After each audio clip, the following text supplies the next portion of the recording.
जय मसीह की। Good morning and praise Lord.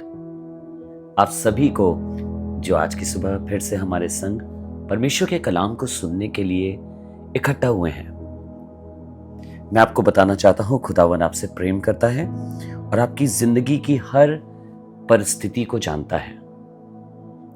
I want to tell you and to encourage you that God knows everything about you.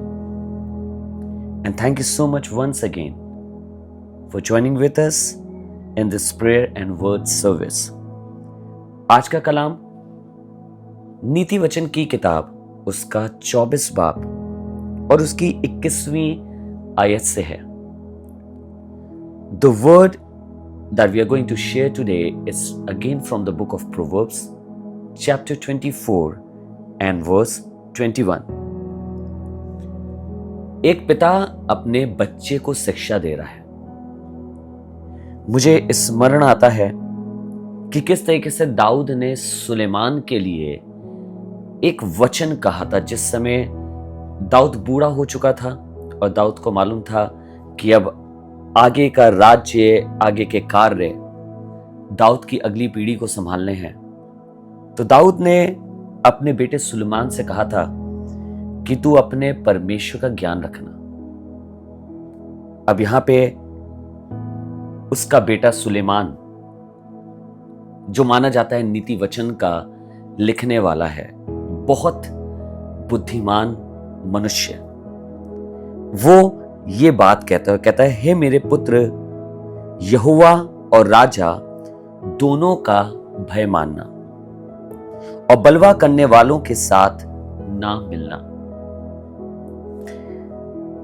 When we read in the word of God, we see that when David knew that he will not lead the people of God for a very long time, he started teaching his son.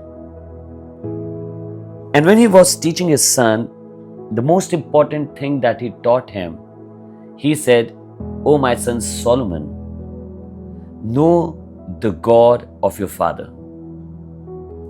There is nothing as precious as knowing God. And now when we read the book of Proverbs, we see here that Solomon is speaking and saying, "My son, fear thou the Lord and the king, and meddle not with them that are given to change." बलवा करने वालों के साथ मत जुड़ना। और उसने कहा है राजा और यहोवा दोनों का भय मानना। राजा वो होता था जो खुदावंद के द्वारा प्रजा के ऊपर दिया गया है। राजा वो है जिसको खुदावंद ने अपने लोगों के ऊपर रखा है। आपको याद होगा कैसे शाऊल का अभिषेक हुआ, फिर कैसे दाऊद का अभिषेक हुआ। खुदावंद अपने लोगों के ऊपर राजा को रखता है। खुदा का कलाम बता रहा है, ये कहने लगा, हे मेरे बेटे, यहोवा और राजा दोनों का भय मानना और बलवा करने वालों के साथ शामिल ना होना। हम कई बार यहोवा का तो भय मानते हैं, परमेश्वर का भय मैं और आप मानते हैं, पर शायद हम उसके द्वारा नियुक्त किए गए उसके सेवक का भय नहीं मानते, जिसको खुदावन ने ही मेरे और आपके ऊपर रखा है। उसने आपको चराने के लिए रखा है, आपकी अगुवाई करने के लिए रखा है, आपकी मदद करने के लिए उसको रखा है, पर हम कई बार उन्हें वो इज्जत, वो आदर नहीं दे पाते हैं क्योंकि हम उनकी वैल्यू को नहीं समझते हैं। आज खुदावन का वचन कह रहा है, सुलेमान जो बहुत बुद्धिमान है, वो अपनी औलाद से कह रहा है, हे मेरे बेटे, यहोवा और राजा दोनों का भय मानना। जब खुदावन किसी को आपके ऊपर रखे तो खुदावन का तो भय मानिए, खुदावन की इज्जत करिए क्योंकि वो इज्जत के योग्य परमेश्वर है, पर साथ ही साथ उस व्यक्ति की भी इज्जत करिए जिसको उसने आपके ऊपर रखा है। और बलवा करने वालों के साथ खड़े ना होना या उनके साथ ना मिलना। बहुत से उठेंगे उसके अगेंस्ट जिसको खुदा बाप ने खड़ा किया है, बहुत से उठेंगे उसकी खिलाफत में, जिनको परमेश्वर ने खड़ा किया है। पर एक मुख्य बात यह है, क्या आप भी बलवा करने वालों के साथ मिलते हैं? क्या आप भी उनके साथ जुड़ते हैं? क्योंकि ये खुदावन का कलाम बता रहा है, यहोवा और यहोवा के ठहराए हुए अगुवे की इज्जत करना और साथ साथ जो बलवा करने की सोचते हैं, जो ऐसी युक्तियां बनाते हैं, उनके साथ नहीं मिलना।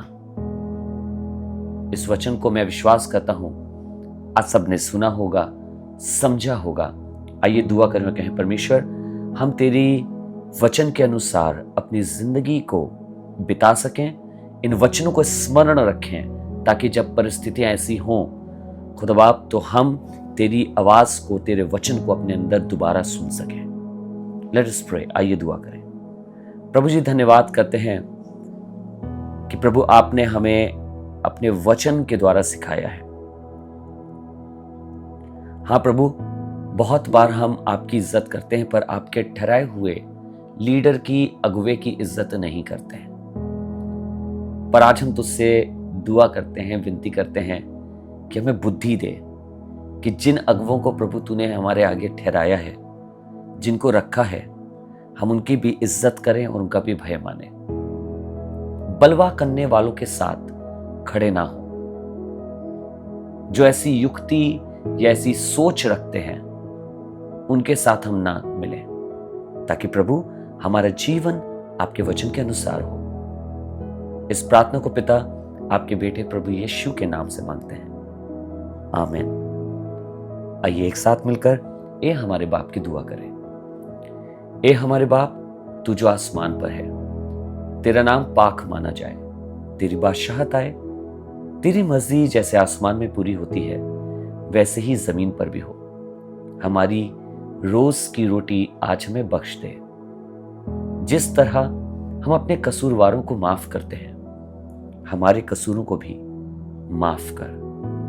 हमें आजमाइश में ना पड़ने दे, परंतु बुराई से बचा, क्योंकि बादशाहत, कुदरत और जलाल हमेशा तेरा है। आमीन। God bless you. परमेश्वर आपको बरकत दे, आपकी मदद करे, आपकी सहायता करे। God bless you all.